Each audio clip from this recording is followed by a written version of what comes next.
മഹാനായ ആദരവായ പ്രവാചകൻ നബി മുഹമ്മദ് മുസ്തഫ സല്ലല്ലാഹു അലൈഹി വസല്ലമ തങ്ങൾ അല്ലാഹുവിന്റെ പ്രവാചകനും മുഖറബുൽ അംലാഖു മലക്ക് ജിബ്രീൽ അലൈഹിസ്സലാമും അല്ലാഹുവിന്റെ പ്രവാചകനും ഇങ്ങനെ സംസാരിച്ചു കൊണ്ടിരിക്കുകയാണ്. നബിതങ്ങളുടെ മുമ്പിലേക്ക് ജിബ്രീൽ ഒരു സ്വഹാബിയുടെ രൂപത്തിൽ ഇറങ്ങി വന്നു. അല്ലാഹുവിന്റെ പ്രവാചകനും ജിബ്രീലും ഇങ്ങനെ സംസാരിച്ചു കൊണ്ടിരിക്കുമ്പോ അല്ലാഹുവിന്റെ പ്രവാചകന്റെ മുന്നിലൂടെ അബൂദർ എന്ന് പറയുന്ന പാവപ്പെട്ടവനായ സഹാബിയുണ്ടല്ലോ, ദരിദ്രനായ പാവപ്പെട്ടവനായ അബൂദർ എന്ന് പറയുന്ന ചെറുപ്പക്കാരനുണ്ടല്ലോ, അല്ലാഹുവിന്റെ പ്രവാചകൻ ഇങ്ങനെ സംസാരിച്ചു കൊണ്ടിരിക്കുന്നത് കാരണം നബിതങ്ങളുടെ മുമ്പിൽ വന്ന് സലാം പറഞ്ഞില്ല. അള്ളാന്റെ റസൂൽ സംസാരിച്ചു കൊണ്ടിരിക്കുകയാണല്ലോ. ഈ സ്വഹാബി നബിതങ്ങളുടെ മുമ്പിലൂടെ മിണ്ടാതെ നടന്നു പോവുകയാണ്. സലാം പറയാതെ നടന്നു പോകുമ്പോ ജിബ്രീൽ അലൈഹിസ്സലാം അല്ലാഹുവിന്റെ പ്രവാചകനോട് ചോദിക്കുകയാ. ഖാല ജിബ്രീൽ അലൈഹിസ്സലാം അല്ലാഹുവിന്റെ പ്രവാചകനോട് ചോദിക്കുകയാണ്, ഹാദാ, അല്ലാഹുവിന്റെ റസൂലിനോട് ചോദിക്കുന്നു, ഹാദാ അബൂദർ, ആ പോകുന്നത് അബൂദർ അല്ലേ നബിയേ, ആ പോകുന്നത് അബൂദർ അല്ലേ നബിയേ. അല്ലാഹുവിന്റെ റസൂലിനോട് പറയുന്ന ലവു സല്ലത്തൽ റദദിനാ അലൈ, അബൂദർ എങ്ങാണ് സലാം പറഞ്ഞിരുന്നെങ്കിൽ ഞാൻ മടക്കുമായിരുന്നു നബിയേ. അല്ലാഹുവിന്റെ പ്രവാചകനോട് ജിബ്രീൽ എന്ന് പറയുന്ന മലക്കാണ് ചോദിക്കുന്നത്, ആ പോകുന്നത് അബൂദർ അല്ലേ, അബൂദർ എങ്ങാണം സലാം പറഞ്ഞിരുന്നെങ്കിൽ ഞാൻ മടക്കും നബിയേ. അല്ലാഹുവിന്റെ പ്രവാചകനോട് ജിബ്രീൽ എന്ന് പറയുന്ന മലക്കപടന്ന് പറയുമ്പോ അള്ളാന്റെ റസൂലിന് വല്ലാത്ത അത്ഭുതമാവുകയാ, അല്ലാഹുവിന്റെ പ്രവാചകന് വല്ലാത്ത അത്ഭുതമാവുകയാ. അല്ലാഹുവിന്റെ റസൂൽ അവിടെന്ന് ചോദിക്കുകയാ, കൈഫ തഅരിഫു യാ ജിബ്രീൽ, എന്റെ അബൂദറിനെ നിനക്കറിയുമോ ജിബ്രീല്, ഈ ചെറുപ്പക്കാരന് നിനക്ക് പരിചയമുണ്ടോ ജിബ്രീല്? കാരണം അബൂദർ എന്ന് പറയുന്ന സ്വഹാബി പടച്ചവനെ ആ അടുത്ത കാലത്താണ് അതാ റസൂലുള്ളാഹി തങ്ങളുടെ മദീനയിലേക്ക് കടന്നു വന്നത്. നബി തങ്ങളുടെ മുമ്പിലേക്ക് കടന്നു വന്നിട്ട് കുറഞ്ഞ സമയമേ ആയുള്ളൂ. നാട്ടുകാർക്ക് പോലും അബൂദറിനെ അറിയാത്ത സമയമാ, ആ നാട്ടുകാർക്ക് പോലും അബൂദറിനെ പരിചയമില്ലാത്ത സമയമാ. ആ സമയത്താണ് ജിബ്രീൽ എന്ന് പറയുന്ന മലക്ക് അല്ലാഹുവിന്റെ പ്രവാചകനോട് അവിടെന്ന് പറയുന്നത്, എനിക്ക് അബൂദറിനെ അറിയാ നബിയേ.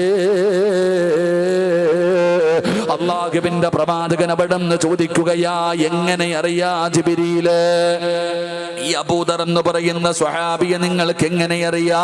ജിബ്രീൽ പറയുകയാ, വല്ലദീ ബഅസക ബിൽ ഹഖി നബിയാ, അല്ലാഹുവിന്റെ പ്രവാചകനോട് സത്യം ചെയ്തുകൊണ്ട് ജിബ്രീൽ എന്ന് പറയുന്ന മലക്ക് പറയുകയാ, യാ റസൂലല്ലാഹ് ഇന്നഹു ലഫീ മലകൂതി സമാവാതി സബ്അ അശ്റു ഫിൽ അർളി. നബി തങ്ങളോട് പറയുകയാണ്, ദുനിയാവിലെ ജനങ്ങൾക്ക് അബൂദറിനെ അറിയില്ലെങ്കിലും ഏഴാകാശത്തിലുള്ള ഏത് മലക്കിനോട് ചോദിച്ചാലും അബൂദറിന്റെ പേര് പറഞ്ഞു തരും നബിയേ. അബൂദറിനെ അറിയാത്ത മലക്കുകളില്ല നബിയേ. ഈ ദുനിയാവിലെ ജനങ്ങൾക്ക് അബൂദറിന് പരിചയമില്ലായിരിക്കാം, പക്ഷേ അല്ലാഹുവിന്റെ ഏഴാകാശത്തിലുള്ള ഏത് മലക്കുകളോട് ചോദിച്ചാൽ ഈ അബൂദറിനെ അറിയാ നബിയേ, ഈ അബൂദറിന് പരിചയമുണ്ട് നബിയേ. ഈ അബൂദറിനെ അറിയാത്ത മലക്കുകളില്ല നബിയേ. അല്ലാഹുവിന്റെ മലക്കുകൾക്ക് പരിചയമുള്ള സ്വഹാബിയാണ് അബൂദറുൽ ഗഫാരി റളിയല്ലാഹു തആല അൻഹു. അല്ലാഹുവിന്റെ പ്രവാചകനോട് ജിബ്രീൽ എന്ന് പറയുന്ന മലക്ക് പറഞ്ഞു കൊടുക്കുമ്പോ നബി തങ്ങൾ ചോദിക്കുന്നു, യാ ജിബ്രീൽ, എങ്ങനെയാണ് ജിബ്രീല് ഉടുതുണിക്ക് മറുതുണിയില്ലാത്ത പാവപ്പെട്ടവനായ അബൂദർ എന്ന് പറയുന്ന ചെറുപ്പക്കാരന് അല്ലാഹുവിന്റെ മലക്കുകൾക്ക് പരിചയമുണ്ടാകാറുള്ള കാരണം എന്താ? എന്തുകൊണ്ടാ സ്നേഹിച്ചതെന്നറിയോ? എന്തുകൊണ്ടാ സ്നേഹിച്ചതെന്നറിയോ? അബൂദറിനുണ്ടായിരുന്ന സ്വഭാവം എന്തെന്നറിയോ? അബൂദർ റളിയല്ലാഹു തആല അൻഹു പരിത്യാഗിയായിരുന്ന സ്വഹാബിയാ. ദുനിയാവിനോട് വെറുപ്പായിരുന്നു. ആഡംബരത്തോടും സുഖത്തോടും ഈ ദുനിയാവിന്റെ ആഡംബരങ്ങൾ മുഴുവനും വലിച്ചെറിഞ്ഞിട്ട് ഈ ദുനിയാവിൽ അധികാരം വേണം, പടച്ചവനെ എനിക്ക് കൊട്ടാരം വേണം, എനിക്ക് പണം വേണം, എനിക്ക് സുഖിക്കണമെന്ന് പറഞ്ഞ് ജീവിച്ച ചെറുപ്പക്കാരനല്ല അബൂദർ. ഈ ദുനിയാവിനെ വലിച്ചെറിഞ്ഞിട്ട് ആഖിറത്തിനെ സ്നേഹിച്ച ചെറുപ്പക്കാരനാ. ദുനിയാവിനെ വെറുത്തവനാണ് അബൂദർ, ആഖിറത്തിനെ സ്നേഹിച്ചവനാണ് അബൂദർ. അതുകൊണ്ടാണ് യാ റസൂലല്ലാഹ് അല്ലാഹുവിന്റെ മലക്കുകൾക്ക് അബൂദറിനെ പരിചയമെന്ന് നബി തങ്ങളോട് പറഞ്ഞു കൊടുക്കുമ്പോ ഈ ദുനിയാവിനെ വലിച്ചെറിഞ്ഞിട്ട് ആഖിറത്തെ സ്നേഹിച്ചപ്പോ അബൂദറിനെ അല്ലാഹുവിന്റെ മലക്കുകൾ സ്നേഹിച്ചു എന്ന് ചരിത്രം പറയുമ്പോ നമ്മളാണെങ്കിൽ നേരെ തിരിച്ചാണല്ലോ. നമുക്ക് ആഖിറത്തെ വേണ്ടല്ലോ, ആഖിറത്തെ കുറിച്ച് പറയുന്നത് പോലും ഇഷ്ടമല്ലല്ലോ. ഉസ്താദേ, മരണവും ഖബറും നരകവും പരലോകവുമല്ലാതെ വേറെ ഒന്നുമില്ല. പടച്ചവനെ, മരണത്തെക്കുറിച്ചും ഖബറിനെ കുറിച്ചും പറയുന്നത് പോലും ഇഷ്ടമല്ല. നമുക്ക് ദുനിയാവ് മതിയല്ലോ. എളുപ്പത്തിൽ പണമുണ്ടാക്കാനുള്ള വഴിയെന്താ? ഈ ജീവിതത്തിൽ ആസ്വദിക്കാൻ കഴിയുന്നത് എങ്ങനാ? അധികാരം പിടിച്ചെടുക്കാൻ കഴിയുന്ന വഴികൾ എന്താണ്? പടച്ചവനെ, നമുക്ക് ദുനിയാവിനോട് വല്ലാത്ത സ്നേഹമാ. അബൂദർ എന്ന് പറയുന്ന സ്വഹാബിയെ മലക്കുകളെ സ്നേഹിക്കാനുള്ള കാരണം ദുനിയാവിനെ വലിച്ചെറിഞ്ഞിട്ട് ആഖിറത്തെ സ്നേഹിച്ചു. നമ്മൾ നേരെ തിരിച്ച ആഖിറത്തെ വലിച്ചെറിഞ്ഞിട്ട് ദുനിയാവിനെ സ്നേഹിക്കുന്നു. അള്ളാഹു നമുക്ക് ഈമാൻ നൽകുമാറാകട്ടെ, അള്ളാഹു നമുക്ക് ഈമാൻ നൽകുമാറാകട്ടെ. അബൂദർ എന്ന് പറയുന്ന സഹാബിയുടെ ചരിത്രം നിങ്ങൾ വായിച്ചു നോക്കണം. അബൂദർ എന്ന് പറയുന്ന സഹാബി ഒരു പാവപ്പെട്ടവനും ഒന്നും തൻ്റെ കയ്യിൽ കരുതി വെക്കില്ല. ദുനിയാവിനോടുള്ള പ്രേമമില്ലായിരുന്നു. ദുനിയാവ് വലിച്ചെറിഞ്ഞിട്ട് നടന്ന ചെറുപ്പക്കാരനാ. ദുനിയാവിലൊന്നും കൂട്ടിവെക്കത്തില്ല. എന്ത് കൈ കിട്ടിയാലും വൈകുന്നേരമാകുന്നതിന് മുമ്പ് പാപങ്ങൾക്ക് കൊടുക്കും. ആരെങ്കിലും സമ്പത്ത് കൂട്ടിവെക്കുന്നത് കണ്ടാൽ, വലിയ വീടുകൾ പണിയുന്നത് കണ്ടാൽ അബൂദർ റളിയല്ലാഹു തആല അൻഹു വീടിന്റെ മുമ്പിൽ പോയി നിന്നിട്ട് പ്രസംഗം നടത്തും. ഖുർആനിന്റെ ആയത്തോതിയിട്ട് പറയും, നാളെ പടച്ച റബ്ബിന്റെ പരലോകത്ത് വരുമ്പോ ഇതൊക്കെ അള്ളാഹു തീയായി നിങ്ങളുടെ കഴുത്തിലിട്ട് തരും. അബൂദർ റളിയല്ലാഹു തആല അൻഹു സഹാബികളോട് പോലും പറയുമായിരുന്നു. നാളത്തേക്ക് വേണ്ടി ഒന്നും കരുതി വെക്കാറില്ല, ഒന്നും സൂക്ഷിച്ചു വെക്കത്തില്ല അബൂദർ. അബൂദറിന്റെ കയ്യിലൊന്നും ഇരിക്കാറുമില്ല. കാരണം ദുനിയാവിനോട് പ്രേമമില്ല, ആഖിറത്തോട് വല്ലാത്ത സ്നേഹം. അബൂദർ റളിയല്ലാഹു തആല അൻഹുവിന്റെ ഇങ്ങനെയുള്ള പ്രഭാഷണങ്ങൾ അവിടെ നിന്ന് സഹിക്കാൻ കഴിയാതെ നബി തങ്ങളുടെ മുമ്പിൽ സഹാബത്ത് പോയി പരാതി പറഞ്ഞു. അബൂദറിനെ കുറിച്ച് പരാതി പറഞ്ഞു. നബി തങ്ങളുടെ വഫാത്തിന് ശേഷം അബൂബക്കർ സിദ്ദീഖ് റളിയല്ലാഹു തആല അൻഹു, ഉമർ ഇബ്നുൽ ഖത്താബ് റളിയല്ലാഹു തആല അപ്പോഴും സ്വഹാബത്തിൽ പോയി പരാതി പറഞ്ഞു. അബൂദർ റളിയല്ലാഹു തആല അങ്ങനെ അവസാനം നാട് കടത്തി. അബൂദർ റളിയല്ലാഹു തആല അൻഹുവിന്റെ ഈ പ്രവർത്തനം ഇഷ്ടപ്പെടാതെ പരാതികളായപ്പോൾ അവിടെ നിന്ന് നാട് കടത്തിയല്ലോ. എന്റെ പ്രിയപ്പെട്ട സഹോദരങ്ങളെ, അബൂദർ എന്ന് പറയുന്ന സ്വഹാബിയെ അല്ലാഹുവിന്റെ മലക്കുകൾ സ്നേഹിക്കാനുള്ള കാരണം എന്തെന്നറിയോ? ദുനിയാവിനെ വലിച്ചെറിഞ്ഞ സ്വഹാബിയാ. ദുനിയാവ് വേണ്ടെന്ന് പറഞ്ഞു വലിച്ചെറിഞ്ഞിട്ട് എനിക്ക് മരണത്തിന് ശേഷമുള്ള ജീവിതത്തിലും ആ ജീവിതമാണ് വേണ്ടതെന്ന് പറഞ്ഞു സ്നേഹിച്ചുകൊണ്ട് ജീവിച്ച ചെറുപ്പക്കാരനാ. നിങ്ങൾക്കറിയുമോ അബൂദറിന്റെ ചരിത്രം എന്തെന്ന്? ഇന്നത്തെ മാതാപിതാക്കൾ പഠിക്കണമല്ലോ, ഇന്നത്തെ മാതാപിതാക്കൾ പഠിക്കണമല്ലോ. പടച്ചവനെ, 10ാം ക്ലാസ്സിൽ പഠിക്കുന്ന മക്കളോട്, അതാ 6ലും 7ലും 8ലും 9ലൊക്കെ പഠിക്കുന്ന മക്കളുണ്ടല്ലോ, ആ മക്കളോട് ഉമ്മമാര് വിളിച്ചിരുത്തിയിട്ട് സഹാബത്തിന്റെ കഥയല്ല പറയുന്നത്. പടച്ചവനെ, ഉമ്മമാര് മക്കളോട് പറഞ്ഞു കൊടുക്കുകയാ, നല്ലതുപോലെ പഠിക്കണം മോന്, ഏറ്റവും കൂടുതൽ ഉയർന്ന മാർക്കാണ് വാങ്ങേണ്ടത്, ഉന്നത വിജയമാണ് നേടേണ്ടത് മോനെ, നല്ലതുപോലെ പഠിച്ച് ജയിച്ചാലേ നിനക്ക് നല്ല ജോലി കിട്ടൂ, നല്ല ജോലി കിട്ടിയാലേ നല്ലതുപോലെ സമ്പത്ത് കിട്ടൂ, സമ്പത്ത് കിട്ടിയാലേ ഈ ദുനിയാവിൽ ജീവിക്കാൻ പറ്റൂ. ഉമ്മമാര് തന്റെ ചെറിയ മക്കളോട് പറഞ്ഞു കൊടുക്കുകയാ, സ്കൂളിൽ പഠിക്കുന്ന മക്കളെ ഉപദേശിക്കുകയാ, പണമില്ലാതെ ദുനിയാവിൽ ജീവിക്കാൻ പറ്റൂല, പണമില്ലാതെ ജീവിക്കാൻ പറ്റില്ല. പണത്തിനോടുള്ള ആർത്തിയാ പിഞ്ചു മക്കളുടെ ഹൃദയത്തിനകത്തേക്ക് അവിടെ നിറച്ചു കൊടുക്കുകയാ. പടച്ചവനെ, അതുകൊണ്ടാണ് +1 പഠിക്കുന്ന പൊന്നുമകന്റെ ബാഗിനകത്ത് നിന്നും മയക്കുമരുന്ന് പിടിക്കുന്നത്, കഞ്ചാവ് കച്ചവടം നടത്തുകയാണ്. കാരണം പെട്ടെന്ന് പണമുണ്ടാക്കണമുണ്ടല്ലോ. പണമുണ്ടാക്കിയാലല്ലേ ജീവിക്കാൻ പറ്റൂ. പണമുണ്ടാക്കാനുള്ള എളുപ്പ വഴികൾ മക്കൾക്ക് പറഞ്ഞു കൊടുക്കുന്ന ഉപ്പാ, നിന്റെ മക്കളെ നശിപ്പിച്ചത് നീയല്ലോ, നിന്റെ മക്കളുടെ ജീവിതം തുലച്ചത് നീയല്ലോ. എങ്കിൽ അബൂദർ എന്ന് പറയുന്ന സ്വഹാബിയുടെ ചരിത്രം നിനക്കറിയോ? അബൂദർ റളിയല്ലാഹു തആല അൻഹു പാപപ്പെട്ടവനായ സ്വഹാബി മരണത്തോട് മല്ലടിക്കുകയാണ്. സക്കറാത്തിന്റെ അവസ്ഥയിൽ കിടക്കുമ്പോ അബൂദർ റളിയല്ലാഹു തആല അൻഹു തന്റെ ഭാര്യയെയും മക്കളെയും വിളിക്കുകയാ. മരിക്കാൻ കിടക്കുന്ന സമയത്ത് തന്റെ പ്രിയപ്പെട്ട ഭാര്യയെയും മക്കളെയും അടുത്ത് വിളിച്ചു. എന്നിട്ട് അബൂദർ റളിയല്ലാഹു തആല അൻഹു പറയുന്നു, മക്കളെ, നിങ്ങൾ വാപ്പാനെ വെറുക്കല്ലേ, വാപ്പാനോട് നിങ്ങൾക്ക് ദേഷ്യം വെക്കല്ലേ. കാരണം നിങ്ങളുടെ വാപ്പ നിങ്ങൾക്ക് വേണ്ടി ഒന്നും കരുതി വെച്ചിട്ടില്ല. വാപ്പ നിങ്ങൾക്ക് വേണ്ടി ഒന്നും കരുതി വെച്ചിട്ടില്ല. വാപ്പാടെ കയ്യിൽ ഒന്നുമില്ല. അബൂദർ റളിയല്ലാഹു തആല അൻഹു തന്റെ മക്കളോട് പറയുകയാ, വാപ്പാടെ കയ്യിലൊന്നുമില്ല മക്കളെ. വാപ്പ കള്ള് കുടിച്ച് തീർത്തതല്ല, പെണ്ണ് പിടിച്ച് തീർത്തതല്ല. വാപ്പാടെ കയ്യിൽ എന്ത് കെട്ടിയാലും പാവങ്ങൾക്ക് കൊടുക്കുമായിരുന്നു. അതുകൊണ്ട് നിങ്ങളുടെ വാപ്പ ഒരു പാവപ്പെട്ടവനാണ്. ഞാൻ ഇന്നു മരിച്ച എന്റെ കഫം തുണി വാങ്ങാനുള്ള പൈസ പോലും ഈ വീടിനകത്തില്ല.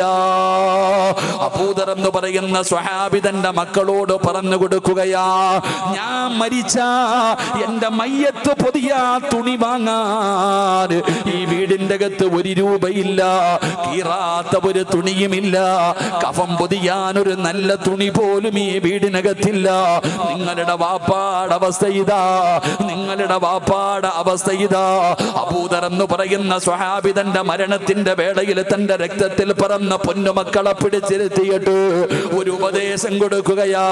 ആർക്കാടോ ലോകത്ത് ഇതുപോലെ ഒരു ഉപദേശം കൊടുക്കാൻ പറ്റുന്നത്? എന്നിട്ട് അബൂദർ റളിയല്ലാഹു തആല അൻഹു മക്കളോട് പറയുന്നു, നിങ്ങൾ പേടിക്കണ്ട, വാപ്പാനെ കുറിച്ച് ഓർത്തിട്ട് നിങ്ങൾ പേടിക്കണ്ട. വാപ്പ മരിച്ചു കഴിഞ്ഞ എന്റെ മക്കളെന്ത് ചെയ്യണമെന്നറിയോ? എന്റെ മക്കളെന്ത് ചെയ്യണമെന്നറിയോ? ഞാൻ മരിച്ചു കഴിഞ്ഞാ നിങ്ങൾ എന്റെ ജനാസ കുളിപ്പിക്കണേ. എന്റെ മയ്യത്ത് കുളിപ്പിച്ചിട്ട് വെള്ള തുണിക്കകത്ത് എന്റെ ജനാസ പൊതിഞ്ഞിട്ട് ജനങ്ങളെ നടന്നു വരുന്ന വഴിയോരത്ത് കൊണ്ടുവെക്കണം. ആ മരുഭൂമിയിലെ വഴിയുണ്ടല്ലോ, ആ വഴിയുടെ ചാരത്തിന്റെ ജനാസ കൊണ്ടുപോയി നിങ്ങൾ വെക്കണം. എന്നിട്ട് അവിടെ കാത്തു നിൽക്കണം. അല്ലാഹുവിന്റെ പ്രവാചകന്റെ നാട്ടിൽ നിന്ന് ഉംറ കഴിഞ്ഞു വരുന്ന ആരെയെങ്കിലും കണ്ടാ അവരോട് പറയണം, അല്ലാഹുവിന്റെ പ്രവാചകന്റെ സ്വഹാബിയാ, നിങ്ങളുടെ കയ്യിലിരിക്കുന്ന ഇഹ്റാമിന്റെ വസ്ത്രത്തിൽ കഫം പൊതിഞ്ഞ് കബറടക്കാ പറയണേ മക്കളെ. അബൂദർ റളിയല്ലാഹു തആല അൻഹു തന്റെ മക്കളോട് പറഞ്ഞു കൊടുക്കുകയാ, എന്റെ പ്രിയപ്പെട്ട ഉപ്പാ, അബൂദർ റളിയല്ലാഹു തആല അൻഹു മരണപ്പെടുകയാണ്. മക്കളവിടത്തെ ജനാസ കുളിപ്പിച്ചു. വാപ്പ പറഞ്ഞതുപോലെ ഉപ്പാന്റെ ജനാസ കുളിപ്പിച്ചു. എന്നിട്ട് വെള്ള തുണിക്കകത്ത് പൊതിഞ്ഞു. വാപ്പാടെ ജനാസ ചുമന്നുകൊണ്ട് ജനങ്ങളെ നടന്നു പോകുന്ന വഴിയോരത്ത് കൊണ്ടുവച്ചു. റബ്ബേ, ഉപ്പാന്റെ ജനാസയുടെ ചാരത്ത് മക്കള് കാത്തു നിൽക്കുകയാ. ഒരുപാട് സമയം കഴിഞ്ഞു. പടച്ചവനെ, ഒരു സംഘം വരികയാണ്. ഒരു സംഘം ഇങ്ങനെ നടന്നു വരികയാണ്. ആ വരുന്ന സംഘത്തിന്റെ നേതാവ് ആരായിരുന്നെന്നറിയോ? മഹാനായ സൽമാൻ അൽ ഫാരിസി റളിയല്ലാഹു തആല അൻഹു ഉംറ കഴിഞ്ഞ് വരികയാണ്. മക്കയിൽ നിന്ന് വരികയാണ്. ഈ മക്കള് വഴിയോരത്ത് വാപ്പാടെ ജനാസയുമായി കാത്തു നിൽക്കുകയാണ്. അവരെ കണ്ടപ്പോ അവിടെ നിന്ന് പറയുന്നു, ഈ കിടക്കുന്നത് ഞങ്ങളുടെ വാപ്പയാ. ഈ കിടക്കുന്നത് ഞങ്ങളുടെ വാപ്പയാ, അള്ളാഹുവിന്റെ പ്രവാചകന്റെ സ്വഹാബിയാ. മയ്യത്തടക്കാൻ കഫൻ തുണി വാങ്ങാ പൈസയില്ല, കഫൻ തുണി വാങ്ങാ പൈസയില്ല. ഒരു നല്ല തുണിയും ഞങ്ങളുടെ വീടിനകത്തില്ല. ഞങ്ങളുടെ വാപ്പയുടെ ജനാസയാണ് ഈ കിടക്കുന്നത്. അതുകൊണ്ട് നിങ്ങളുടെ കയ്യിലിരിക്കുന്ന ഇഹ്റാമിന്റെ വസ്ത്രമുണ്ടല്ലോ, ആ ഇഹ്റാമിന്റെ വസ്ത്രത്തിൽ ഞങ്ങളുടെ വാപ്പയുടെ ജനാസ നിങ്ങളൊന്ന് കഫം പൊതിഞ്ഞിട്ട് കബറടക്കണം. വാപ്പാന്റെ ജനാസ വെച്ചിട്ട് മക്കള് പറയുമ്പോ സൽമാൻ റളിയല്ലാഹു തആല അൻഹു ചിന്തിക്കുന്നു, ആരാ കഫം തുണി വാങ്ങാൻ പോലും പൈസയില്ലാത്ത, ഒരു നല്ല വസ്ത്രമില്ലാത്ത ഈ സഹാബി ആരാ പടച്ചവര്? ഈ സ്വഹാബി ആരാ പടച്ചവര്? അബൂദർ റളിയല്ലാഹു തആല അൻഹുവിന്റെ ജനാസയുടെ ചാരത്ത് സൽമാന് തങ്ങള് വന്നിട്ട് ആ മുഖത്തിട്ടിരിക്കുന്ന തുണിയങ്ങ് ഉയർത്തുമ്പോ കിടക്കുന്നതാരാ? മഹാനായ അബൂദറിൽ ഗിഫാരി റളിയല്ലാഹു തആല അൻഹു. ആ ജനാസ കാണുമ്പോ സൽമാൻ തങ്ങളെ വിളിച്ചു പറഞ്ഞു, സദഖ റസൂലുള്ളാഹ്, എന്റെ നബി തങ്ങൾ പറഞ്ഞത് സത്യമാ. അല്ലാഹുവിന്റെ പ്രവാചകൻ പടച്ചവനെ അബൂദറിനെ കുറിച്ച് മരുഭൂമിയുടെ ഒരറ്റത്ത് നിന്ന് തന്റെ കുതിരപ്പുറത്ത് യുദ്ധത്തിന് വേണ്ടി കടന്നു വരുന്ന അബൂദറിനെ കണ്ടപ്പോ അല്ലാഹുവിന്റെ റസൂൽ അവിടെന്ന് പറഞ്ഞു, സ്വഹാബാ, അബൂദർ ഏകനായിട്ടാണ് മരിക്കുന്നത്. പടച്ചവനെ ഏകാന്തമായ ഒരു സ്ഥലത്താണ് കബറടക്കുന്നത്.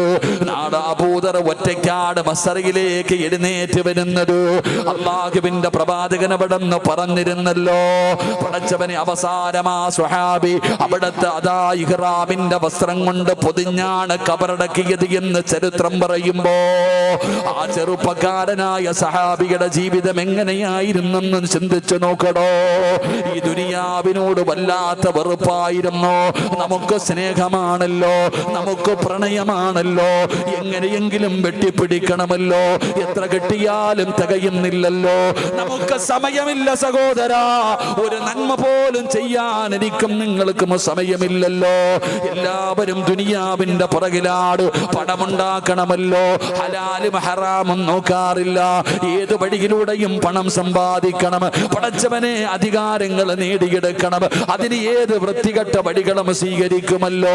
സ്ഥാനമാനങ്ങൾ വേണമല്ലോ. ദുനിയാവിലെ കൊട്ടാരങ്ങൾ പണിയുകയാണല്ലോ.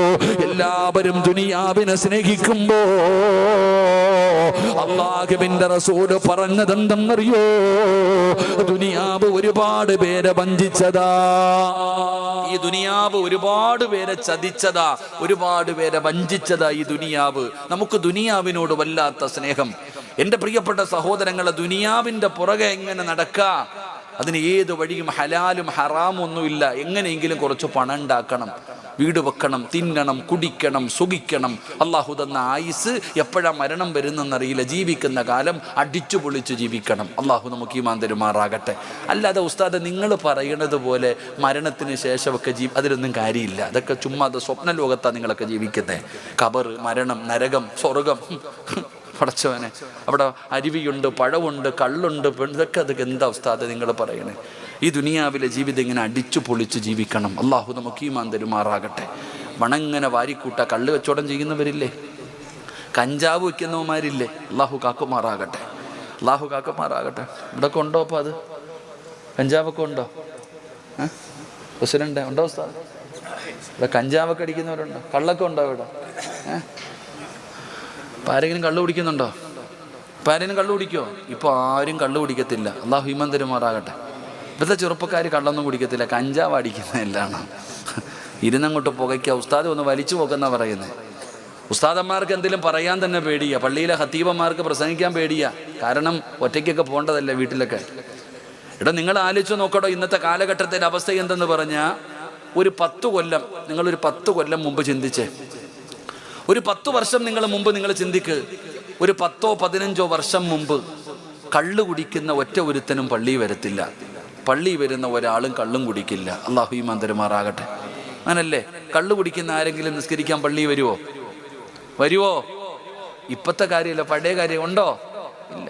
പള്ളി വരുന്ന ആരെങ്കിലും കള്ളു കുടിക്കുമോ? ഇല്ല. വ്യഭിചരിച്ച് നടക്കുന്നവൻ വ്യഭിചരിച്ച് നടക്കും, അവൻ പള്ളി വരില്ല. പള്ളി വരുന്നവൻ വ്യഭിചരിക്കാൻ പോവില്ല.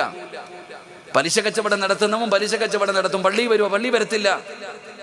ഇന്ന് കാലം മാറി. ഇന്ന് കള്ളും കുടിക്കും, പള്ളി നിസ്കരിക്കാനും വരും. അവൻ പുറത്ത് കിടന്ന് കള്ളം കുടിക്കും, പള്ളി നിസ്കരിക്കാൻ വരും. പെണ്ണും പിടിക്കും, കമ്മറ്റിക്കകത്ത് കയറിയിരിക്കും. അള്ളാഹു കാക്കുമാറാകട്ടെ.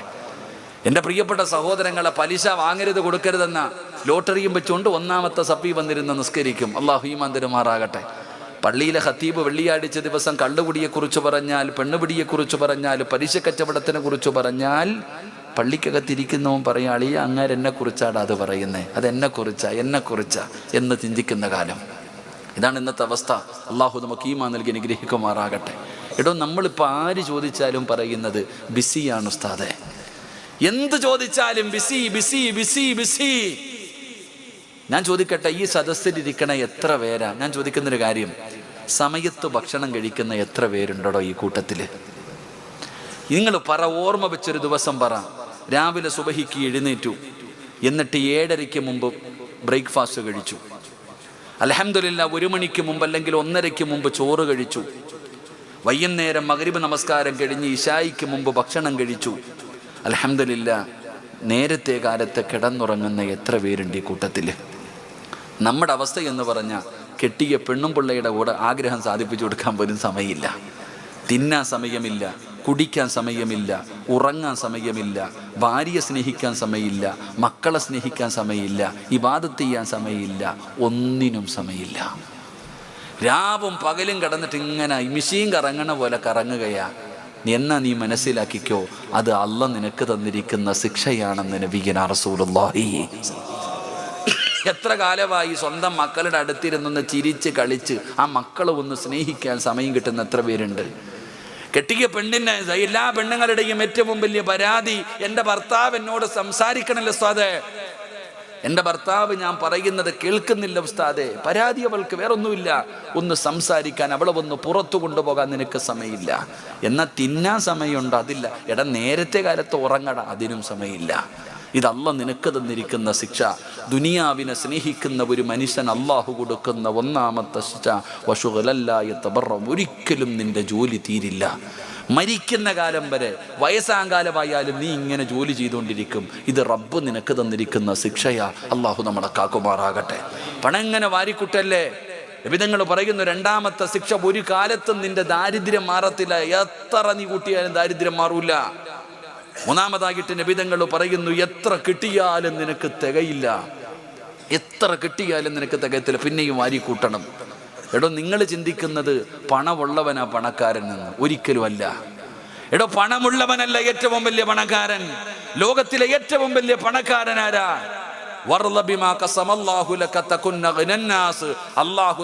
അള്ളാഹു തന്നതുകൊണ്ട് തൃപ്തിപ്പെടാനുള്ള ഒരു മനസ്സ് നിങ്ങൾക്കുണ്ടോ?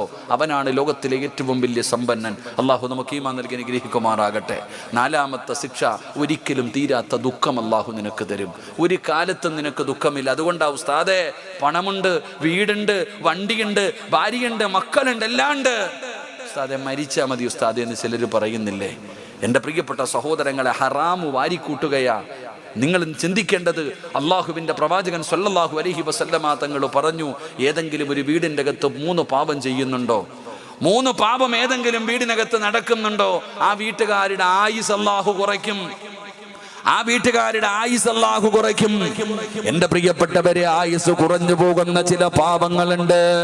അതിലെ ഒരു പാപം അല്ലാഹുവിന്റെ പ്രവാചകൻ അവിടെന്ന് പറയുന്നത് ഹറാമായ സമ്പത്തുണ്ടല്ലോ, ഹറാമായ പണം നിങ്ങളുടെ ആരുടെയെങ്കിലും വീടിൻ്റെ അകത്തുണ്ടോ? പേടിക്കണം ചെറുപ്പക്കാരാ, പെങ്ങളെ പേടിക്കണം മുന്നമോള്. ഹറാമായ പണവുമായി വീട്ടിൽ കയറി വരുന്ന ഭർത്താവിന്റെ കൂടെ നിൽക്കുന്ന പെണ്ണെ, അല്ലാഹുവിന്റെ പ്രവാചകൻ പറയുകയാ, അവരുടെ ആയുസ് കുറയുമല്ലോ. അല്ലാഹുവിന്റെ പ്രവാചകൻ 1400 കൊല്ലം മുമ്പ് നബിതങ്ങളുണ്ടല്ലോ, സഹാബി വനിതകളുടെ മുമ്പിലിരുന്ന് നബിതങ്ങൾ ഉപദേശിക്കുകയാണ്. അപ്പോഴാണ് അല്ലാഹുവിന്റെ റസൂൽ ചോദിക്കുന്ന, പെണ്ണുങ്ങള് സ്വർഗത്തിന്റെ അവകാശം അവകാശിയായ ഒരു പെണ്ണിനെ ഞാൻ നിങ്ങൾക്ക് കാണിച്ചു തരട്ടെയോ? എന്റെ ശബ്ദം കേൾക്കുന്ന ഉമ്മമാര് പഠിക്കാൻ ഒരു ചരിത്രം പറയാ. അള്ളാഹുവിന്റെ പ്രവാചകൻ സ്വല്ലല്ലാഹു അലൈഹി വസല്ലമ തങ്ങൾ ചോദിക്കുകയാണ്, സ്വർഗത്തിന്റെ അവകാശിയായ ഒരു പെണ്ണിനെ ഞാൻ നിങ്ങൾക്ക് കാണിച്ചു തരട്ടെയോ? എല്ലാവരും വിചാരിച്ചു ഞാനായിരിക്കും. അള്ളാഹുവിന്റെ പ്രവാചകന്റെ മുന്നിൽ സ്വഹാബി വനിതകൾ ഞാനാണെന്ന് പറഞ്ഞ് കരുതിയിരിക്കുമ്പോ റോഡിലൂടെ നടന്നു പോകുന്ന വിറക് വെട്ടുകാരന്റെ ഭാര്യയെ കാണുകയാ. ഒരു പാവപ്പെട്ടവളായ വിറക് വെട്ടുകാരന്റെ ഭാര്യ വഴിയിലൂടെ നടന്നു പോവുകയാണ്. ആ പെണ്ണിനെ കാണിച്ചിട്ട് അള്ളാന്റെ റസൂല് പറയുന്നു, ആ പോകുന്ന പെണ്ണ് സ്വർഗത്തിന്റെ അവകാശിയാ. റബ്ബേ, സഹാബി വനിതകൾ ഓടുകയാണ്. വിറക് വെട്ടുകാരന്റെ ഭാര്യയുടെ കയ്യിൽ പിടിച്ചിട്ട് ചോദിക്കുന്നു, അള്ളാഹുവിന്റെ പ്രവാചകൻ നീ സ്വർഗത്തിന്റെ അവകാശിയാണെന്ന് പറഞ്ഞിരിക്കുകയാ. എന്ത് നന്മയാ പെണ്ണെ നീ ചെയ്യുന്നത്? എന്ത് നന്മയാ നിന്റെ ജീവിതത്തിൽ ചെയ്യുന്നത്? പടച്ച റബ്ബേ, ആ സമയത്ത് ആ പെണ്ണ് പറഞ്ഞു, നിസ്കാരവും സദക്കയും ഖുർആനും ദിക്റുകളും ഇതൊക്കെയേ എന്റെ ജീവിതത്തിലുള്ളൂ. അവര് പറഞ്ഞു, ഞങ്ങളുമൊക്കെ ഇതൊക്കെ ചെയ്യാറുണ്ട്. പ്രത്യേകമായിട്ട് എന്തെങ്കിലും നന്മ നീ ചെയ്യുന്നുണ്ടോ? ആ സമയത്താണ് വിറക് വെട്ടുകാരന്റെ ഭാര്യ പറഞ്ഞ മറുപടി എന്തെന്നറിയോ? അല്ലാഹുവേ, രാവിലെ എന്റെ പ്രിയപ്പെട്ട ഭർത്താവ് വിറക് വെട്ടുന്നതിന് വേണ്ടി വീടിന്റെ പുറത്തേക്ക് ഇറങ്ങുമ്പോ വീട്ടിൽ നിന്ന് ജോലിക്ക് പോകുന്ന ഭർത്താവിന്റെ കയ്യിൽ പിടിച്ചിട്ട് ആ പെണ്ണവിടെന്ന് പറയുന്നു, ഇക്കാ ഹറാമായ പണവും ഹറാമായ ഭക്ഷണവും ഈ വീട്ടിലേക്ക് കൊണ്ടുവരല്ലേ. പട്ടിണി കിടക്കാനും ഞാൻ തയ്യാറാ. ഹറാമായ പണവും ഭക്ഷണവുമായി വീട്ടിലേക്ക് വരല്ലേ എന്ന് ജോലിക്ക് പോകുന്ന ഭർത്താവിനോട് ആ പെണ്ണവിടെന്ന് ഓർമ്മപ്പെടുത്തുമായിരുന്നു എന്ന് ചരിത്രം പറയുമ്പോ, പെങ്ങളെ, ഹറാമിനോടുള്ള പ്രേമം കളയണ്, പണം വാരിക്കൂട്ടാനുള്ള മോഹം കളയണ്. ഹറാമായ പണമേത് വീടിനകത്താണോ സൂക്ഷിക്കുന്നത് അവരുടെ ആയുസ് കുറഞ്ഞു പോകുമെന്നാണ്. അതുകൊണ്ട് ഞാൻ പറയുന്നു, അള്ളാഹുവിന്റെ മലക്കുകൾ സ്നേഹിക്കുന്ന ഒരു മനുഷ്യനാകണോ? ദുനിയാവിനെ വലിച്ചെറിയൂ. മഹാനായ കലീമുല്ലാഹി മൂസാ നബി അലൈഹിസ്സലാം, അള്ളാഹുവിന്റെ പ്രവാചകനായ മൂസാ നബി അലൈഹിസ്സലാം ഇങ്ങനെ നടന്നു പോകുമ്പോ ഒരു ചെറുപ്പക്കാരനിരുന്ന് ദുആ ചെയ്യുകയാ. ഒരു ചെറുപ്പക്കാരനിരുന്ന് ദുആ ചെയ്യുകയാണ്. മൂസാ നബിക്ക് വല്ലാത്ത അത്ഭുതമായി. പടച്ചവനെ അവിടുന്ന് പോവുകയാണ്. തിരിച്ചു വരുമ്പോ അപ്പോഴും ആ മനുഷ്യൻ അവിടെ ഇരുന്ന് കൊണ്ട് ദുആ ചെയ്യുകയാണ്. മൂസാ നബിക്ക് വല്ലാത്ത അത്ഭുതമായി. അവിടുന്ന് ദുആ ചെയ്തു, അല്ലാ, ഈ മനുഷ്യന്റെ ദുആ സ്വീകരിക്കണേ അല്ലാ. മൂസാ നബി അവിടുന്ന് ദുആ ചെയ്യുമ്പോ ആകാശ ലോകത്ത് നിന്ന് മൂസാ നബിയോട് പറയുന്ന, മൂസാ നബിയേ, ആ മനുഷ്യൻ അവിടെ ഇരുന്ന് രണ്ട് കൈയും ഇങ്ങനെ ഉയർത്തിപ്പിടിച്ച് ദുആ ചെയ്യുകയാ. രണ്ട് കൈയും ഇങ്ങനെ ഉയർത്തിപ്പിടിച്ച് ദുആ ചെയ്ത് അവന്റെ രണ്ട് കൈയും അങ്ങ് ഒടിഞ്ഞു പോയാലും, രണ്ട് കൈയും ഒടിഞ്ഞു പോകുന്ന രീതിയിൽ അവിടെ ഇരുന്ന് ദുആ ചെയ്താലും കരഞ്ഞ് അവന്റെ കണ്ണുനീർ തീർന്നിട്ട് അവന്റെ തലച്ചോറ് കണ്ണിലൂടെ ഒഴുകുന്ന രീതിയിൽ അവൻ അവിടെ ഇരുന്ന് കരഞ്ഞാൽ അവന്റെ ദുആ അല്ലാഹു സ്വീകരിക്കില്ല നബിയേ. അവന്റെ ദുആ അല്ലാഹു സ്വീകരിക്കില്ല. പടച്ചവനെ, എന്ത് പാപമല്ലോ ഈ മനുഷ്യൻ ഇതുപോലെ ദുആ ചെയ്താലും അവന്റെ ദുആ സ്വീകരിക്കാതിരിക്കാനുള്ള കാരണമെന്താ? അവിടെന്ന് പറഞ്ഞു കൊടുത്തു, നബിയേ, അവൻ അല്ലാഹനെ മറന്നവനാ, അവൻ ദുനിയാവിനെ സ്നേഹിച്ചവനാണ്, പടച്ച റബ്ബിനെ മറന്ന് നടന്നവനാണ്, അവൻ ദുനിയാവ് കെട്ടിപ്പിടിക്കാൻ നടന്നവനാണ്, ഹറാമ് സമ്പാദിച്ചവനാണ്, ഹറാമ് കഴിച്ചവനാണ്, ഹറാമ് ധരിച്ചവനാണ്. അവന്റെ ദുആയും അവന്റെ അമലുകളും അല്ലാഹു സ്വീകരിക്കില്ലെന്ന് അവിടെന്ന് പറഞ്ഞു കൊടുത്തു എന്ന ചരിത്രം പറയുമ്പോ, അല്ലാഹുവിന്റെ മലക്കുകൾ സ്നേഹിക്കണോ ചെറുപ്പക്കാരാ? ദുനിയാവിനെ വലിച്ചെറിയടാ. പണം വേണ്ടടാ. അല്ലാഹു മറ്റൊരുത്തന് കൊടുത്ത പണം കണ്ടിട്ട് അസൂയ വേണ്ട ചെറുപ്പക്കാരാ. നീ ആദ്യമായിട്ട് പഠിക്കേണ്ടത് എന്തെന്നറിയോ? നിന്റെ ഉമ്മാടെ ഗർഭാശയത്തിൽ കിടക്കുമ്പോഴേ അള്ളാഹു നിനക്ക് കിട്ടാറുള്ളത് എഴുതി വെച്ചിട്ടുണ്ട്. ഉമ്മാടെ ഗർഭാശയത്തിൽ കിടക്കുമ്പോഴ് നിന്റെ റിസ്ക് അള്ളാഹു എഴുതി വെച്ചിട്ടുണ്ട്. ഈ ദുനിയാവിന് നിനക്ക് കിട്ടേണ്ടതെല്ലാം അള്ളാഹു എഴുതി വെച്ചിട്ടുണ്ട്. പിന്നെ എന്തിനാ ചെറുപ്പക്കാരാ ഭയപ്പെടുന്നത്? ഉപ്പമാരേ, ഈ ദുനിയാവിനെ വലിച്ചെറിഞ്ഞു നോക്കടോ. ദുനിയാവിന്റെ പുറകെ പോകല്ലേ, ദുനിയാവിന്റെ പുറകെ പോകല്ലേ. ഇത് ഒരുപാട് പേരെ വഞ്ചിച്ചതാ, ഒരുപാട് പേരെ പറ്റിച്ചതാ. ഞാൻ പറയുന്നത് നിങ്ങൾ ദുനിയാവിനെ ഒന്ന് വലിച്ചെറിഞ്ഞു നോക്ക്. വേണ്ട എന്ന് പറഞ്ഞു വലിച്ചെറിഞ്ഞു നോക്ക്. ഈ ദുനിയാവ് നിങ്ങളുടെ പുറകെ നടന്നു വരുമടോ. അധികാരം എന്തിനാ പിടിച്ചു വാങ്ങുന്നത്? എല്ലാം വലിച്ചെറിയടോ. വേണ്ടെന്ന് പറഞ്ഞു വലിച്ചെറിഞ്ഞാൽ ഇതെല്ലാം നിന്റെ പുറകെ തേടി വരുമല്ലോ. നമ്മളുടെ നേതാക്കന്മാരുടെ ചരിത്രം എടുത്ത് വായിച്ചു നോക്കിയാ പോരെ. ഇവരൊക്കെ പണം കൊണ്ട് വിജയിച്ചവരല്ലല്ലോ, അവരൊക്കെ പവർ കൊണ്ട് ആൾബലം കൊണ്ട് വളർന്നതല്ലല്ലോ. പടച്ചവനെ, അവരുടെയൊക്കെ ജീവിതം അതായിരുന്നു. ഒരു ജോഡി വസ്ത്രം, രണ്ട് ജോഡി വസ്ത്രവുമായി ജീവിച്ച പണ്ഡിതന്മാരുടെ ചരിത്രം പഠിച്ചവരാ. അള്ളാഹു വാരിക്കോരി കൊടുത്തില്ലേ? പടച്ചവൻ എന്തെല്ലാം അനുഗ്രഹങ്ങളാണ് അവർക്ക് ചെയ്തു കൊടുത്തത്. ദുനിയാവ് വേണ്ടെന്ന് പറഞ്ഞു വലിച്ചെറിഞ്ഞാൽ ആ ദുനിയാവ് നിന്റെ കാൽച്ചുവട്ടിലേക്ക് പടച്ച റബ്ബ് കൊണ്ടുവച്ച് തരുമല്ലോ. അതുകൊണ്ട് മലക്കുകൾ സ്നേഹിക്കണോ? അബൂദർ റളിയല്ലാഹു തആല അൻഹുവിനെ മലക്കുകൾ സ്നേഹിക്കാനുള്ള ഒന്നാമത്തെ കാരണം എന്തെന്നറിയോ? ദുനിയാവിനെ വലിച്ചെറിഞ്ഞ സ്വഹാബിയാ. അല്ലാഹുവേ, ദുനിയാവിനെ വെറുക്കാ ഞങ്ങൾക്ക് മനസ്സ് തരണേ അല്ലാ. വിശദീകരിക്കുന്നില്ല. രണ്ടാമത്തെ മനുഷ്യനാരെന്നറിയോ? ആദരവായ പ്രവാചകൻ നബി മുഹമ്മദ് മുസ്തഫ സല്ലല്ലാഹു അലൈഹി വസല്ലമ തങ്ങൾ സുബഹി നമസ്കാരം കഴിഞ്ഞ് സഹാബത്തിന്റെ മുന്നിലിരിക്കുകയാ. അല്ലാഹുവിന്റെ പ്രവാചകൻ അവിടെന്ന് പറഞ്ഞു, സ്വഹാബ, ഇന്നലെ ഞാൻ സ്വർഗം കണ്ട് സ്വഹാബ, ഇന്നലെ ഞാൻ സ്വർഗം കണ്ട് സ്വഹാബ. ഞാൻ സ്വർഗത്തിലൂടെ നടന്നു പോകുമ്പോ അല്ലാഹുവിന്റെ പ്രവാചകൻ പറയുന്നു, എന്റെ മുമ്പിലൂടെ ഒരു ചെറുപ്പക്കാരൻ ഇങ്ങനെ നടന്നു പോവുകയാണ്. സ്വർഗത്തിൽ അല്ലാഹുവിന്റെ പ്രവാചകന്റെ മുന്നിലൂടെ ഒരു ചെറുപ്പക്കാരൻ ഇങ്ങനെ നടന്നു പോകുന്നു. ആരാണെന്ന് നബി തങ്ങൾക്ക് അറിയുന്നില്ല, പക്ഷേ നല്ല പരിചയമുണ്ട്. അല്ലാഹുവിന്റെ റസൂൽ ഇങ്ങനെ നിൽക്കുമ്പോ മലക്കുകൾ പറഞ്ഞു കൊടുക്കുന്നു, യാ റസൂലല്ലാഹ്, അല്ലാഹുവിന്റെ നബിയേ, ആ പോകുന്നത് ബിലാലാണ് നബിയേ. അല്ലാഹുവിന്റെ മലക്കുകൾ നബി തങ്ങളോട് പറയുകയാ, അത് ബിലാലാണ് നബിയേ, അത് ബിലാലാണ് നബിയേ. അല്ലാഹുവിന്റെ പ്രവാചകൻ ചോദിക്കുന്നു, മലക്കുകളെ, എന്റെ ബിലാലിനെ നിങ്ങൾക്കറിയുമോ? കറുത്തവനായ നീഗ്രയായ അടിമയായ ആ ബിലാലിനെ കുറിച്ച് നബി തങ്ങൾ ചോദിക്കുന്നു, മലക്കുകളെ, നിങ്ങൾക്ക് ബിലാലിനെ അറിയുമോ? യാ റസൂലല്ലാഹ്, ബിലാലിനെ അറിയാത്ത മലക്കുകളില്ല നബിയേ. അല്ലാഹുവിന്റെ പ്രവാചകൻ തന്റെ സ്വഹാബത്തിന്റെ മുന്നിലിരുന്നത് പറയുമ്പോ പടച്ചവനെ, നബി തങ്ങൾ ചോദിക്കുകയാ, ഐന ബിലാൽ,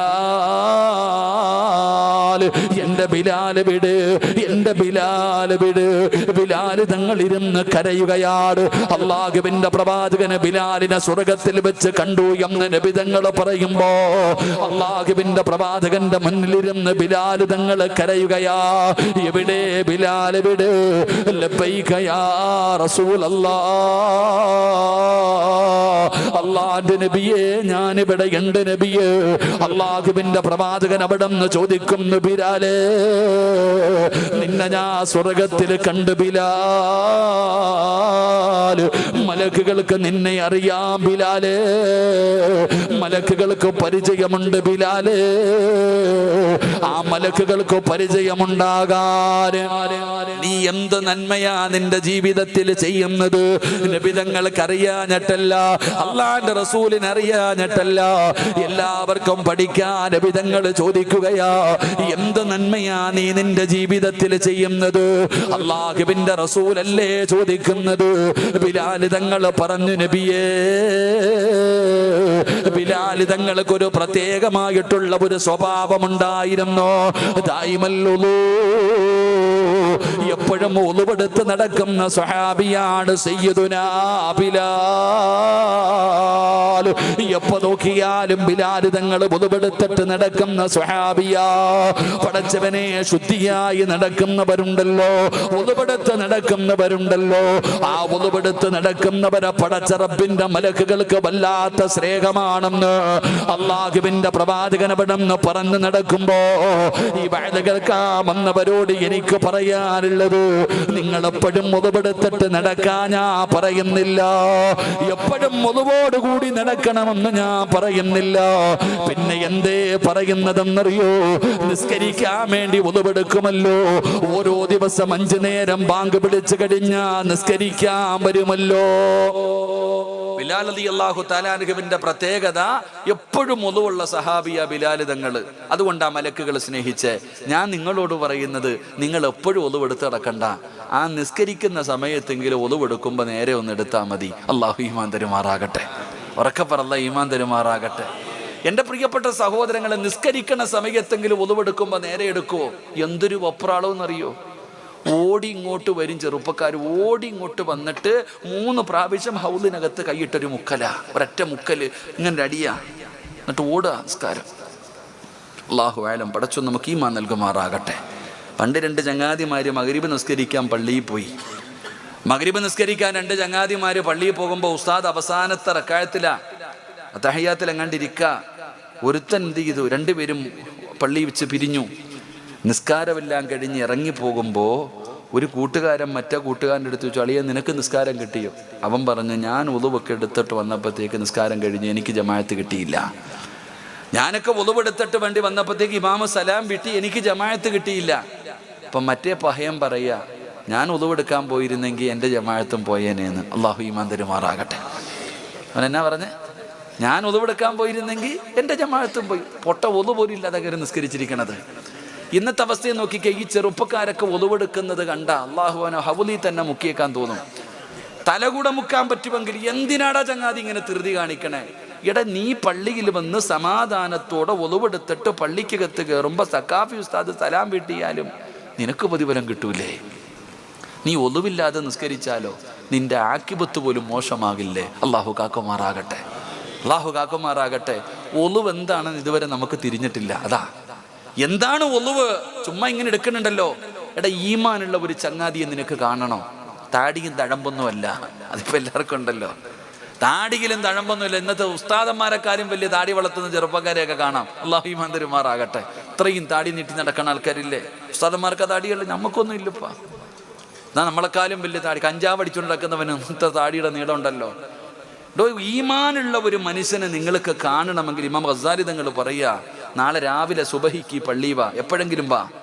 ബാങ്ക് വിളിച്ചു കഴിയുമ്പോൾ നീ പള്ളി വന്നിട്ട് ഹൗലിൻ്റെ ചാരത്ത് നിൽക്ക്, ഒളുവെടുക്കുന്ന സ്ഥലത്ത് നിൽക്ക്. ഏതെങ്കിലും ഒരു മനുഷ്യൻ സമാധാനത്തോടെ ഒളുവെടുക്കുന്നത് നീ കണ്ടാൽ, സൂക്ഷ്മതയോടുകൂടി സമാധാനത്തോടുകൂടി ഏതെങ്കിലും ഒരു മനുഷ്യൻ ഒളുവെടുക്കുന്നത് നീ കണ്ടാ, നീ ഉറപ്പിച്ചോ അവൻ ഈമാനുണ്ടെന്ന്. അള്ളാഹു നമുക്ക് ഈമാൻ നൽകുമാറാകട്ടെ. അല്ലാഹ് ഈമാൻ നൽകുമാറാകട്ടെ. സമാധാനത്തോടുകൂടി ഒളുവെടുക്കുന്ന ഒരാളെ കണ്ടാ നീ ചിന്തിച്ചു കൊള്ളണം, ഓന് ഈമാനുണ്ടെന്ന്. ഒളുവെടുക്കുന്നത് എന്തിനാ നിനക്കറിയോ? എന്റെ പ്രിയപ്പെട്ടവരെ, നിസാരമാണ്, നമുക്ക് കളിയാണ്, തമാശയാണ്. എന്തിനാ ചെറുപ്പക്കാരാ പള്ളിയിൽ വരുന്നത്?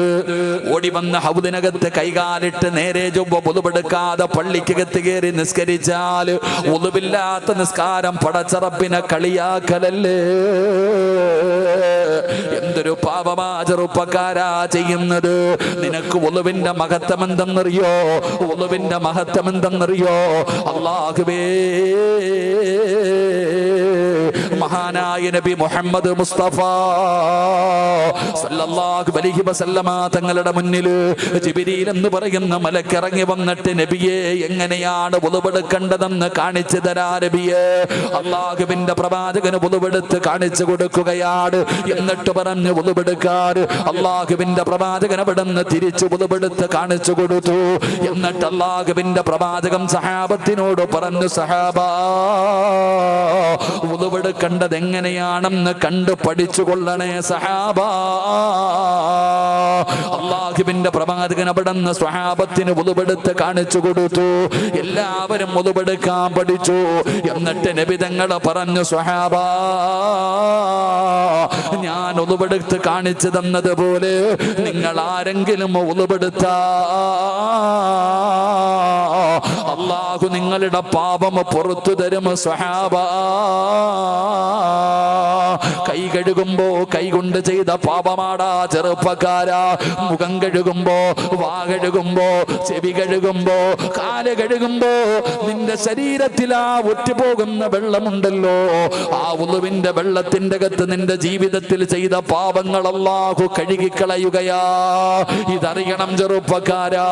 അല്ലാഹുവേ, മഹാനായ സുഫിയാൻ സൗരി റളിയല്ലാഹു തആല അൻഹു മഹാനവറുകൾ വുളുവെടുക്കാൻ ചെന്നാ കരയുകയാ, കൈകാല് വിറയ്ക്കുകയാ. സുഫിയാൻ സൗരി തങ്ങൾ വുളുവെടുക്കാൻ ചെന്നാൽ അവിടുന്ന് കരയുകയാണ്. വുളുവെടുക്കുമ്പോ കരയുകയാണ്, കൈകാല് വിറയ്ക്കുകയാണ്.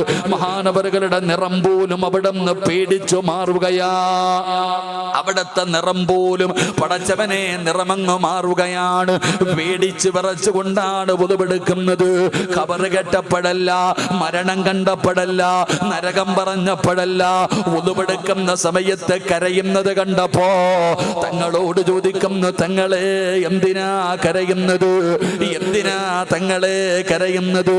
സുഫിയാൻ സൗരി തങ്ങൾ പറഞ്ഞ മറുപടി എന്തെന്നറിയോ? 40-50 കൊല്ലം കൊണ്ട് വുളുവെടുക്കുന്ന എന്റെ വാപ്പാ, നമ്മുടെ ജീവിതത്തിൽ ഒരിക്കലെങ്കിലും തോന്നിയിട്ടുണ്ടോ വാപ്പാ? ഇന്ന് വരെ നിന്റെ കണ്ണ് നിറഞ്ഞിട്ടുണ്ടോ? ഇന്ന് വരെ നിന്റെ കൈകാല് വിറച്ചിട്ടുണ്ടോ? ഞാൻ ഉളുവാണ് എടുക്കുന്നതെന്നുള്ള ചിന്ത എനിക്കും നിങ്ങൾക്കുമുണ്ടോ? സുഫിയാൻ സൗരി തങ്ങൾ പറഞ്ഞ മറുപടി എന്തെന്നറിയോ? എന്തിനാണ് വുളുവെടുക്കുന്നതെന്നറിയോ? എന്തിനാണ് വുളുവെടുക്കുന്നതെന്നറിയോ? എന്റെ പടച്ച റബ്ബിനെ കാണാനല്ലേ. ഞാൻ ഉളുവെടുക്കുന്നത് അല്ലാഹുവിന്റെ മുമ്പിൽ പോകാനല്ലേ, അല്ലാഹുവിന്റെ മുമ്പിൽ പോയി നിൽക്കാനല്ലേ. തോന്നിയിട്ടുണ്ടോ വാപ്പാ? ഈ ഉളുവെടുക്കുന്നത് നമസ്കരിക്കാൻ കേറാനല്ലേ. നിന്റെ കണ്ണിന്റെ മുമ്പിൽ ഒരു മറയുമില്ലാതെ ലോകത്തിന്റെ അധിപനായ പടച്ച റബ്ബ് വന്ന് നിൽക്കുന്ന സമയമാണല്ലോ. നീ അല്ലാഹുവിനെ കാണുന്നില്ലെങ്കിലും അല്ലാഹു നിന്നെ കാണുന്നുള്ള ബോധം നിനക്ക് വേണമല്ലോ. പടച്ചവനെ ഉളുവെടുക്കുന്നത് പടച്ച റബ്ബിനെ കാണാനാ. എങ്ങനെയാ കരയാതിരിക്കുക? എങ്ങനെ കൈകാല് വിറയ്ക്കാതിരിക്കുക? എന്റെ നിറമെങ്ങനെ മാറാതിരിക്കും? ഞാൻ പടച്ച റബ്ബിനെ കാണാനാണ് ഉളുവെടുക്കുന്നത് എന്ന് കരഞ്ഞുകൊണ്ട് മഹാനവറുകളവിടെന്ന് പറഞ്ഞു എന്ന് ചരിത്രം പറയുമ്പോ, ചെറുപ്പക്കാരാ നിസാരമല്ലടാ. നാളെ പടച്ച റബ്ബിന്റെ പരലോകത്തേക്ക് കടന്നു വരുമ്പോ ഈ ഉളുവെടുത്ത അവയവങ്ങൾ പ്രകാശിക്കും മോനെ. അത്രയും വലിയ പ്രതിഫലം കിട്ടുന്ന ഒരു നന്മയാ ചെറുപ്പക്കാരാ. ഓരോ ദിവസവും 5 നേരം പള്ളിയിൽ വന്ന് ഉളുവെടുക്കുമ്പോ അത് അലസത കാണിച്ച് കളയുന്നവരുണ്ടല്ലോ, പരിഗണിക്കാത്തവരുണ്ടല്ലോ, നിസാരമാക്കുന്നവരുണ്ടല്ലോ. മോനെ ഉളുവെടുത്തിട്ട് നടക്കടാ. അല്ലാഹുവിന്റെ മലക്കുകൾക്ക് നിന്നെ വല്ലാത്ത ഇഷ്ടമാ. നിസ്കരിക്കുമ്പോ മാത്രമല്ല, ഖുർആൻ എടുക്കുന്ന സമയത്ത് മാത്രമല്ല, എപ്പോഴും ഉളുവെടുത്തിട്ട് നടക്കണം ചെറുപ്പക്കാരാ. ഉറങ്ങുമ്പോഴും ഉളുവെടുത്തിട്ട് ഉറങ്ങടാ മോന്. കിടക്കുമ്പോഴും ഉളുവെടുത്തിട്ട് കിടന്നുറങ്ങണേ. ഒരാള് കിടന്നുറങ്ങുമ്പോ ആരാ ഉളുവെടുക്കുന്നത്? നമ്മളിൽ ആരാടോ ഉളുവെടുത്തിട്ട് കിടന്നുറങ്ങുന്നത്? നിനക്കറിയുമോ ഉളുവെടുത്തിട്ട് കിടന്നാ കിട്ടുന്ന പ്രതിഫലം എന്താ? അല്ലാഹുവിന്റെ റസൂൽ സല്ലല്ലാഹു അലൈഹി വസല്ലമ തങ്ങൾ പറയുകയാ, ഏതെങ്കിലും ഒരു മനുഷ്യന് ഉളുവെടുത്തിട്ട് കിടന്നാ അവന്റെ തലയുടെ ഭാഗത്തൊരു മലക്ക് വന്ന് നിൽക്കുകയാണ്. മൻബാത താഹിറുൻ ബാത ഫീ ശിആരിഹി മലകുൻ ലാ യസ്തൈഖിദു സഅതൻ മിൻ ലൈൽ. നിന്റെ തലയുടെ ഭാഗത്തൊരു മലക്ക് നിൽക്കുകയാ. റബ്ബേ,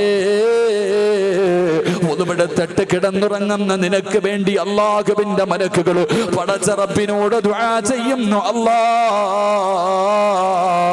ഈ ഉദവിടത്തിട്ട് കിടക്കുന്നവന് ഇബാദത്തിന്റെ കൂലി കൊടുക്കണേ അല്ലാ.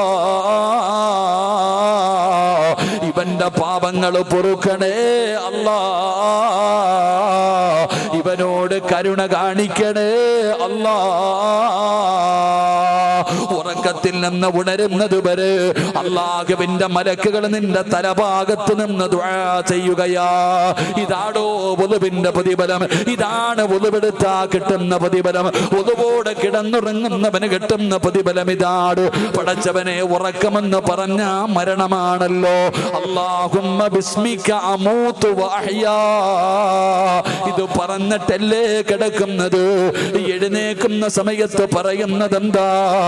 അൽഹംദുലില്ലാഹില്ലദീ അഹ്യാനാ ബഅദമാ അമാതനാ വഇലൈഹിൻ നുശൂർ. എന്റെ ചെറുപ്പക്കാരാ, ഒതുപെടുത്തിട്ട് കിടക്കുന്ന സമയത്താണ് നീ മരിക്കുന്നതെങ്കിൽ ഒതുപെടുത്തിട്ട് മരിക്കണം. ചെറുപ്പക്കാരാ, വാപ്പാ മരിക്കുകയാണെങ്കിൽ ഒതുവോടുകൂടി വേണം മരിക്കാൻ. ഒതുവോടുകൂടി മരിച്ചാൽ ഒരു മനസ്സിന് കിട്ടുന്ന ഭാഗ്യമെന്താ? അത് എല്ലാവർക്കും കിട്ടില്ലല്ലോ. ഒതുവോടുകൂടി മരിക്കാൻ എല്ലാവർക്കും കഴിയില്ലല്ലോ. ഒതുവോടുകൂടി മരിക്കുന്ന ഒരു മനുഷ്യര് അല്ലാഹു കൊടുക്കുന്ന പ്രതിഫലം എന്തെന്നറിയോ? വല്ലാത്ത പ്രതിഫലമാ. ചെറുപ്പക്കാരാ, നീ മരിക്കാൻ കിടക്കുന്ന സമയത്ത്, നിന്റെ റൂഹ് പിടിക്കുന്ന സമയത്ത് അസ്റായീൽ അലൈഹിസ്സലാം മാത്രമല്ല, അസ്റായീൽ മാത്രമല്ല, ഒരാൾ കൂടെ കടന്നു വരും. ചെറുപ്പക്കാരാ, വാപ്പാ, ഒന്നുവോട് കൂടി മരിക്കലേറ്റം മെച്ചമാ. ജിബ്രീൽ വരുമെന്നും ഹദീസിൽ സ്പഷ്ടമാ. ഒന്നുവോട് കൂടിയാണ് മരിക്കുന്നതെങ്കിൽ, ഒന്നുപെടുത്തിട്ട് കിടക്കുന്ന സമയത്താണ് മരിക്കുന്നതെങ്കിൽ, റൂഹ് പിടിക്കുന്ന സമയത്ത് ഒരാൾ കടന്നു വരികയാണ്. ആരാണെന്നറിയോ? മുഖറബുൽ അംലാഖു മലക്ക് ജിബ്രീൽ എന്ന് പറയുന്ന മലക്കിന്റെ സാന്നിധ്യം ഉണ്ടാവുകയാ. അത് വല്ലാത്ത ഒരു മരണമാ. അതുകൊണ്ടാണ് ഒതുപെടുത്തിട്ട് കിടക്കുന്ന സമയത്ത് മരിക്കാൻ പറയുന്നത്. മരാരോഗം പിടിച്ച് കിടക്കുന്നവനെ ഒതുപെടുക്കാൻ, ഒതുപെടുപ്പിക്കാൻ എവിടെന്ന് പറയുന്നത്. അതുകൊണ്ട് പടച്ചവനെ, ഒതുപെടുത്ത് മരിക്കുന്ന മനുഷ്യന്റെ മരണസമയത്ത് പോലും അല്ലാഹുവേ, മുഖറബുൽ അംലാഖ് മലക്ക് ജിബ്രീൽ അലൈഹിസ്സലാം അവിടുന്ന് കടന്നു വരുമെന്ന് ചരിത്രം പഠിപ്പിക്കുമ്പോ എന്റെ പ്രിയപ്പെട്ടവരോട് പറയുകയാ, അല്ലാഹുവേ,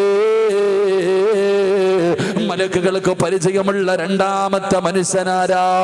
നിന്നെ പരിചയമുള്ള രണ്ടാമത്തെ മനുഷ്യനാരെന്നറിയോ? പടച്ചവനെ, ഒതുവോടുകൂടി നടക്കുന്നവരെ മലക്കുകൾക്ക് വല്ലാത്ത ഇഷ്ടമാ. അവരെ മലക്കുകൾ സ്നേഹിക്കുമല്ലോ, അവരെ മലക്കുകൾ സ്നേഹിക്കുമല്ലോ. അല്ലാഹുവേ, ആ കൂട്ടത്തിൽ ഞങ്ങളെ പെടുത്തണേ അല്ലാ.